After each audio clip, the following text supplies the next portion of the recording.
destitute. These are people in whom Jesus Christ, our King of Kings, says that we should see him. These are the people that we should see our King of Kings in them. This is the King of Kings that we honor today.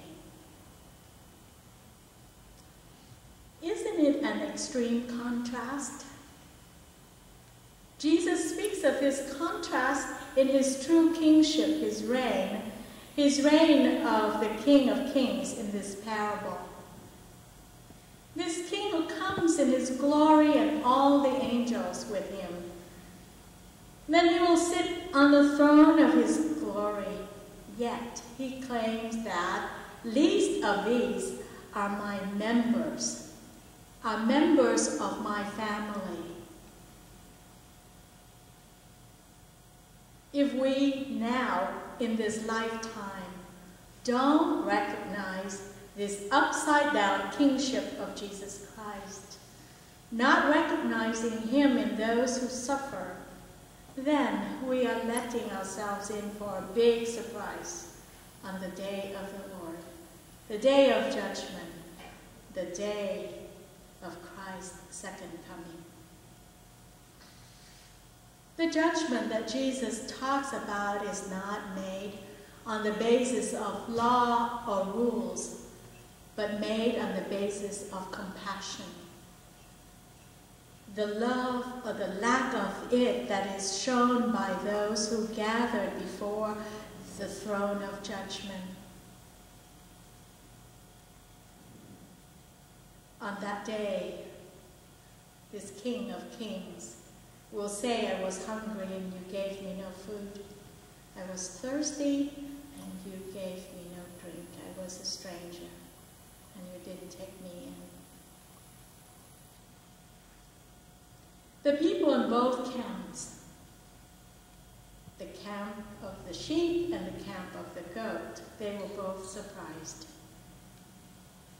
They were both perplexed.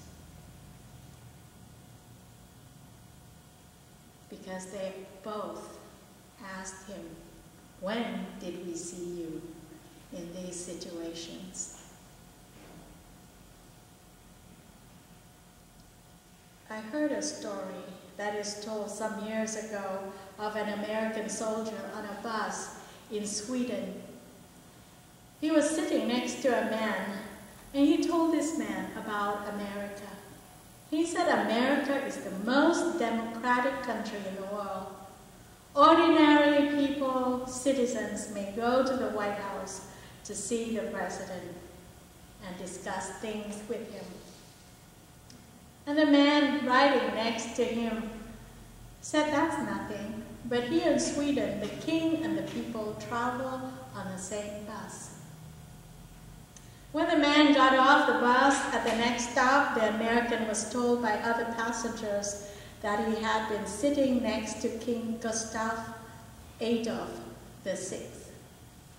His reign was from 1950 to 1973. I understand the surprise of those sheep on the right of the Son of Man, and of the goats on the left. I understand the surprise because it is so easy not to see our King in those who are considered to be the least among us. It is so easy to miss him. I understand the surprise because here Jesus talks about how in the end we are saved for eternal life. We are saved on the basis of how we care for the people at the bottom in the world. Those people whose opinions we might regard as unimportant or invalid. Sometimes because of their age or their gender.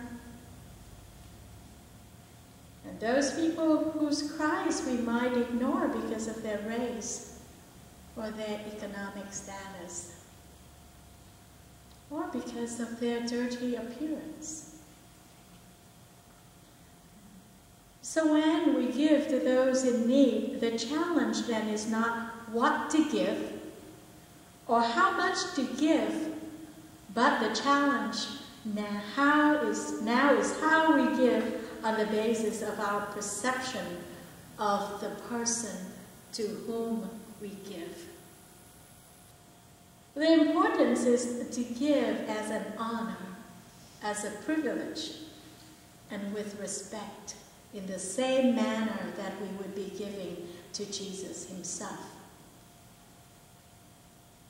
That takes some attitude adjustment.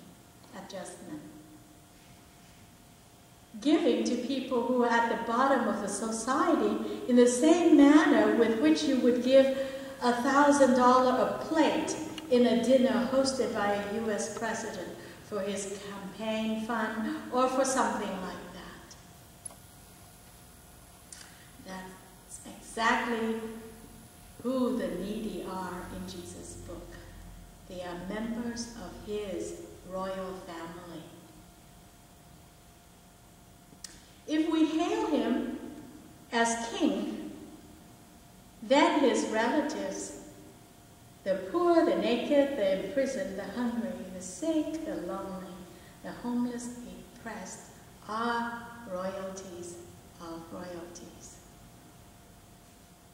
It's often a challenge for me to see Christ in the person who comes to knock on the door of the church office because he or she needs help.